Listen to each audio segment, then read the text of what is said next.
HAL के साथ शुरुआत करते हैं अपन। जी बिजनेस ने 18 फरवरी को ये खबर बताई थी कि एडवांस मीडियम कॉम्बैक्ट एयरक्राफ्ट के लिए रक्षा मंत्रालय ने EOI जारी किया है। 5वीं पीढ़ी के जो ये फाइटर जेट है उसके लिए ये EOI जारी हुआ गया है। 5th generation. चार पीढ़ियां पहले कौन सी थी जानवी जी, बताइए जरा। 5वीं पीढ़ी मतलब क्या? 5th generation aircraft. पोता पड़पोता और कौन सा होता है, मतलब कितना वाला होता है उसको, क्या हिंदी में 5वीं पीढ़ी को क्या होता है? Okay, no idea. इनका वो क्या बोलना चाहिए, वंश वृक्ष पूरा निकालना। Ancestral tree. हाँ, एंसेस्ट्रल ट्री, उसको वंश वृक्ष कहते हैं। 5th जनरेशन जी। क्या बना रहे 5th जनरेशन में? 5th जनरेशन कॉम्बैक्ट में एयरक्राफ्ट बना रहे हैं। बहुत बढ़िया, बनाइए। नेक्स्ट और भी कुछ बता रहे हो, बताइए। जी नहीं, 5th जनरेशन एयरक्राफ्ट ये मैन्युफैक्चर करते हुए दिखेंगे। EOI मिला है उन्हें फिलहाल। एमटार टेक पर एक नज़र है क्योंकि 10 साल के लिए उन्होंने एक नया कॉन्ट्रैक्ट साइन किया है वेदरफोर्ड प्रोडक्ट्स के साथ। ये करार करते हुए दिखे जिसमें सालाना जो आय है 90 करोड़ की कंपनी को आती हुई दिखेगी इस करार से। अगर FY 26 यानी इस वित्त वर्ष की बात करें तो 10 करोड़ का ऑर्डर इस वित्त वर्ष में एग्जीक्यूट होगा और अगले साल से हर सालाना 90 करोड़ का जो है वो ऑर्डर विन होता हुआ दिखेगा। उनो मिंडा पे एक नज़र है क्योंकि बोर्ड ने जो कैपेक्स को मंजूरी दे दी है।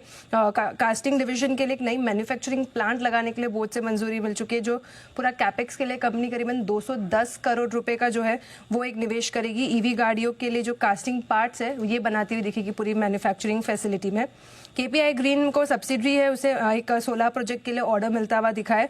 और अगर अंत में देखें ब्लॉक डील्स है कुछ IKS सॉल्यूशंस में देखें तो एक ब्लॉक डील हुई है 1.5% इक्विटी की और ITC में करीबन 47 लाख शेयर्स की जो है वो कुछ सौदे हुए हैं। ओके, चलिए, तो ये कुछ स्टॉक्स है जिनमें खबरें दिखाई दे रही हैं। ऑफ कोर्स इसमें हम फोकस करेंगे और समझेंगे कि कैसे रणनीति अपना सकते हैं, लेकिन कौन से बड़े इवेंट्स हैं उन पर भी ध्यान देते हैं जरा।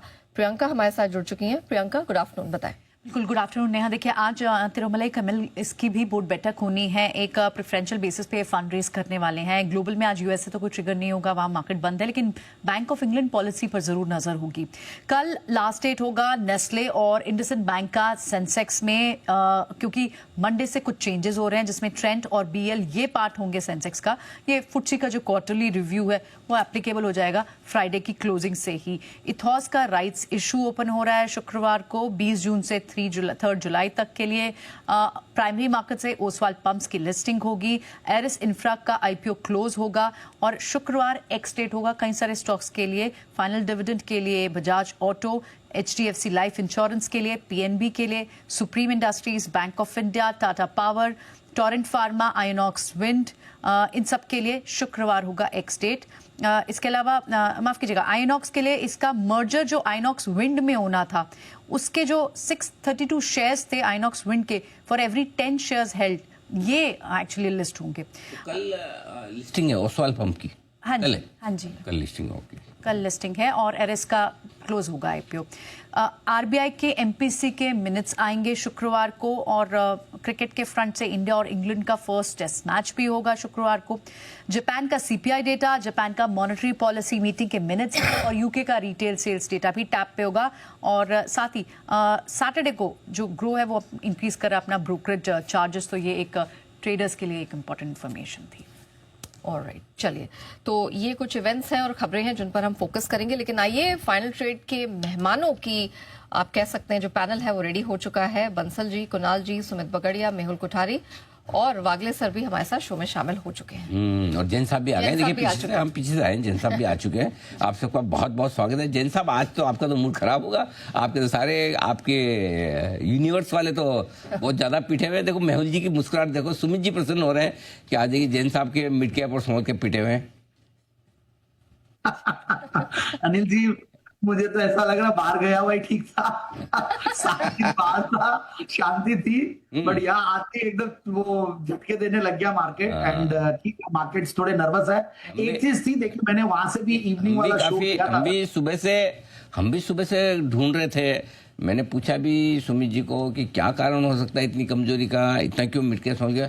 अब जाके सुमित जी अपने पता चला ये जैन साहब के आने की वजह से गिरे हैं। अच्छे खासे जैन साहब जब तक नहीं थे तब तक बढ़िया ही चल रहा था। जी जी जैन साहब, कई बार क्या होता है अनिल जी, खुद की चीज को खुद आप थोड़ी बुराई कर लो वो ठीक है, बस सामने से आ जाए ना तो बहुत टेंशन होती है। ये बात सही गई, एकदम सही बात है, बिल्कुल। बाकी ऐसा है, देखिए स्मॉल कैप मिड कैप में एक चीज थी कि जिस तरीके से एक मतलब माहौल बना था, स्मॉल कैप ने एक्स्ट्राऑर्डिनरी मूव दिया और 19,600 के सामने 19,000 और एक आउट परफॉर्मेंस देखने को मिला। अगर निफ्टी और स्मॉल कैप को देखे और वैल्यूएशंस को लेकर जो थोड़े बहुत लोग डरे हुए रहते थे, उसके सामने स्मॉल कैप ने अच्छा परफॉर्म किया। और ऐसा ही कुछ इनफैक्ट मैंने कुछ शोज में इसको डिस्कस भी किया था और इनफैक्ट फ्राइडे के दिन भी मैंने वहीं से शो किया था बाहर से ही, और जो इवनिंग शो होता है, तो कि एक बार जब स्मॉल कैप कैचअप कर लिया और पहले बैंक निफ्टी चला, फिर निफ्टी चला, मिड कैप चला और उसके बाद स्मॉल कैप ने भी कैचअप कर लिया, तो there was nothing to actually be there. और अब जिस तरीके से ग्लोबल क्यूज बन रहे हैं वो थोड़े से टेंशन वाले बन रहे हैं और इसीलिए आज थोड़ा सा स्मॉल कैप में क्या होता है, नर्वसनेस ज्यादा जल्दी दिखती है, क्योंकि यहाँ पे रिटेल इन्वेस्टर्स और जो इंडिया के आजकल जो न्यू बॉन्ड अल्ट्रा एचएनआईज और जो कई बड़े बड़े इन्वेस्टर्स होते हैं, जो लोग स्मॉल कैप मिड कैप में और माइक्रो कैप्स में ज्यादा इन्वेस्टेड है, तो वहां पे प्रॉफिट बुकिंग शायद वो लोग कर रहे हैं। बाकी एफआईआईज डीआईआईज तो और कुछ ये आजकल ब्लॉक डील्स और दूसरे जो नॉन सेकेंडरी बोल लीजिए, प्राइमरी या non secondary ways of raising money from the markets, उससे भी थोड़ा इंपैक्ट पड़ता है। बट मुझे लगता है कि जो अच्छे स्टॉक्स है, जहां पे रिजल्ट्स अच्छे हैं, जो हम लोग स्टॉक्स रेकमेंड भी करते हैं हमारे पैनल में, तो सब आजकल बहुत ही, आजकल क्या पहले से ही इनफैक्ट बढ़िया स्टॉक्स की बात ही पूरी करते हैं। और जनरली तो जिन्होंने लिया हुआ है वो मेरे हिसाब से होल्ड करके रखें। आजकल लिवरेजिंग वैसे हमारे रेगुलेटर्स को थैंक्स बहुत ज्यादा की सिस्टम इतना रोबस्ट है और इतना लोग सिस्टमैटिकली आजकल काम करते हैं, तो मुझे लगता नहीं कि ऐसा जल्दी से कोई भी चीज से पैनिक आता हो। तो ठीक है, थोड़ी बहुत प्रॉफिट बुकिंग ही है, मुझे लगता है कि यहाँ पे सपोर्ट लेना चाहिए।